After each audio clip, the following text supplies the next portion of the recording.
Our planet Earth is a beautiful and complex collage of wildly varying terrain types, including, but not limited to, river valleys, forests, jungles, deserts, and mountains. These lands also contain a wide variety of resources.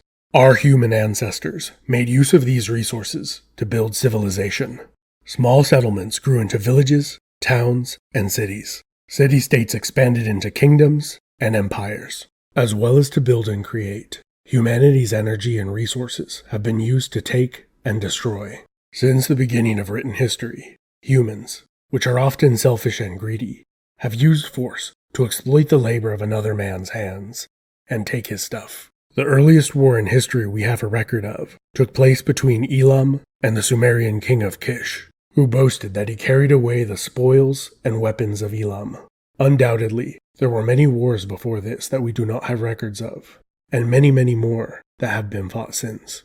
Of all the pieces of land on Earth, one of the most contested and fought over has been the Levant. Roughly speaking, the Levant is the land around the eastern Mediterranean coast. The southern portion of the Levant has commonly been called the Land of Canaan. For thousands of years, a constant cavalcade of imperial armies have marched through and dominated this region. Canaan is not one of the most resource-rich regions on the planet, but it is one of the most strategically important, especially for many of history's most ambitious empire builders. Canaan was not only strategically important for the movement of armies, the region was also at the vital crossroads of all the major land routes for trade between Egypt and the greater Near East. Whoever controlled Canaan could regulate and tax the significant amount of trade that flowed through. However, controlling Canaan was never an easy task. For the relatively small size of its land area, there is an extreme topographical variation throughout the region. Different microclimates, terrain, and drastic changes in elevation naturally divide Canaan into many micro-regions. To oversimplify, most of Canaan can be divided into four broad categories. 1.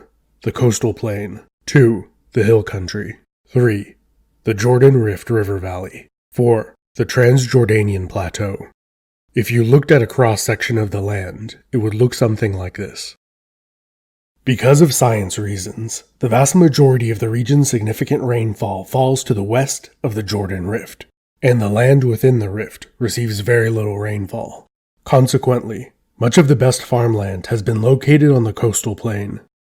Because the coastal plain and hill country were largely dependent on seasonal rainfall, they were susceptible to periodic drought and famine. To survive, this made it necessary for the people of Canaan to store away sufficient food and water for a rainy day. Or more accurately, many non-rainy days. If enough food and water was not stored, the only two options left for the ill-prepared were conflict or migration. The natural division the terrain encouraged was pronounced in bad times, and the every man, tribe, town, and city for itself mentality that developed then carried over to the good times. Although their languages, religion, and culture were all quite similar, more often than not, the Canaanites were very divided. The Canaanites were the indigenous inhabitants of the region, primarily descended from those that had lived in Canaan during prehistoric times. In addition to fighting among themselves, the alternative option, which was to leave, was also common in bad times. Two of the early cradles of human civilization, Mesopotamia and Egypt, were the primary destinations for Canaanite refugees. The flat open river valleys of these regions offered plenty of fresh water and food, but little in the way of natural defense. In contrast, the hill country of Canaan had significant defensive advantages. The hill country's greatest weakness was possibly its greatest strength. The geographical division and elevation changes that made the land difficult to unite also made it difficult to conquer. Defensive locations in the hill country that also had access to water, from springs, rivers, streams, and rainwater, collected in cisterns, were often preferred as locations to build cities, compared to other locations with better farmland and little or no natural defense.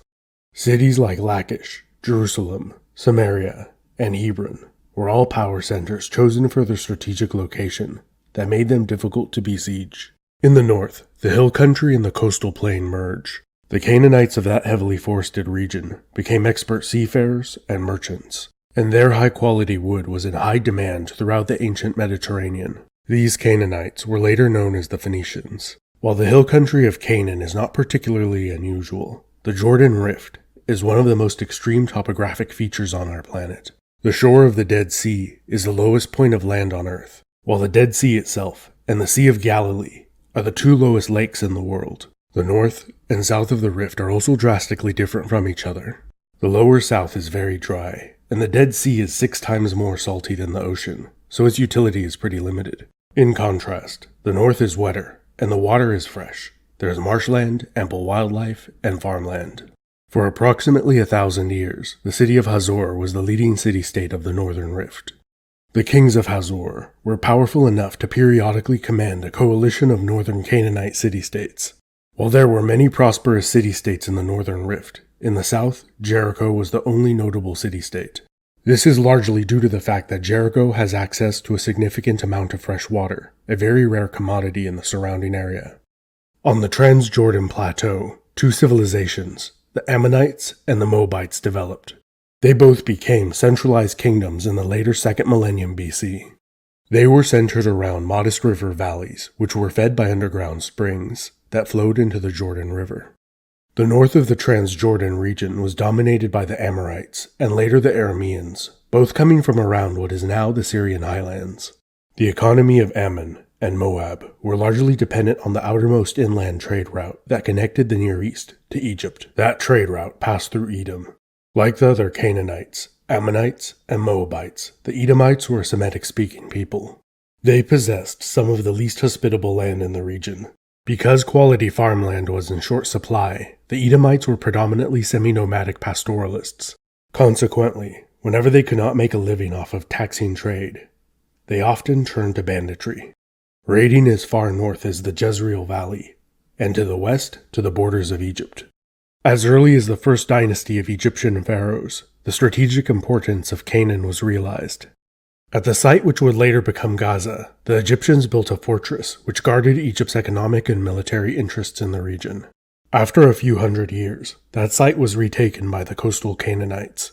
During the early Bronze Age, several fortified Canaanite towns grew into cities. The largest known sites of this period were Enasur, Megiddo, and Jericho. The last centuries of the early Bronze Age were marked by the depopulation and abandonment of the larger urban sites in Canaan.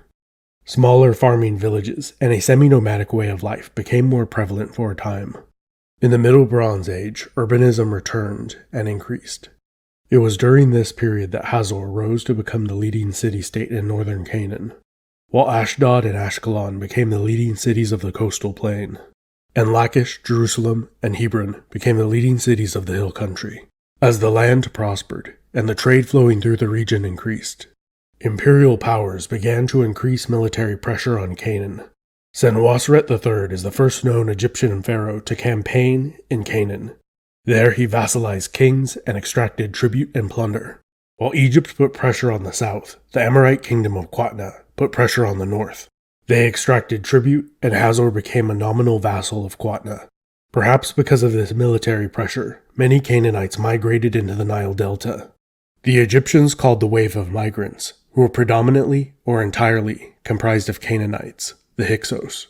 Around 1650 BC, the Hyksos overthrew the Egyptians and ruled as pharaohs in the Nile Delta for a century, before being defeated and driven out by the Egyptians. A somewhat traumatized Egypt became heavily militarized, and their number one policy goal was to control Canaan and prevent a Hyksos-like event from ever happening again. From the onset of the Egyptian New Kingdom, pharaohs repeatedly campaigned throughout the Levant. They brought the entire region under their control, making the Canaanite city-states their vassals. During the reign of Thutmose III, many city-states in the Levant rebelled, and at the Battle of Megiddo, Thutmose III defeated a formidable coalition of Canaanite kings. The Battle of Megiddo is the earliest battle in history we have a written account of. The date, tactics, casualties, and plunder were all recorded. Including his campaign at Megiddo, it took Thutmose III 14 nearly yearly campaigns to put down all the rebellions in the Levant. The city of Megiddo controlled the entry and exit point to and from the Jezreel Valley. The Jezreel Valley, which is shaped like an arrowhead, sits at the intersection of all the major land routes that connect the Canaanite coastal plain with the rest of the Near East. Consequently, The site has been the venue for many battles throughout history. Ancient kings, emperors, medieval crusaders, Arabs, and Mongols have all fought and fell on the Valley of Jezreel. Napoleon and Saladin won battles there. And as recent as 1918, more than 90,000 troops of the British and Ottoman empires clashed in the Jezreel Valley near Megiddo. The battle lasted 6 days and ended with a British victory.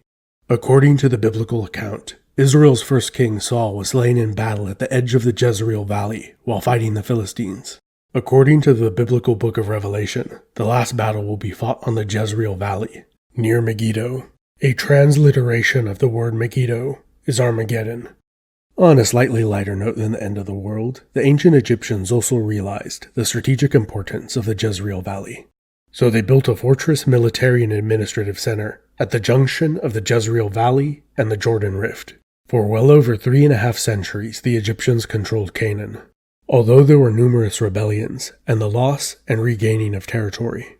The Egyptians were successful at their top priority, which was to control and protect the Road of Horus, which allowed them to control military and economic movement in the region. To overgeneralize, things were pretty peaceful and prosperous for hundreds of years. Egypt engaged in diplomacy with other Near Eastern empires, and things were nice. Then, to cut a long story very short, in a short amount of time, empires collapsed, almost everyone died, people forgot how to read and write, and the whole Near East fell into a very, very, very dark age. This was called the Bronze Age collapse. If you want to know more about the Bronze Age collapse, I made some videos about it that you may be interested in. But back to Canaan.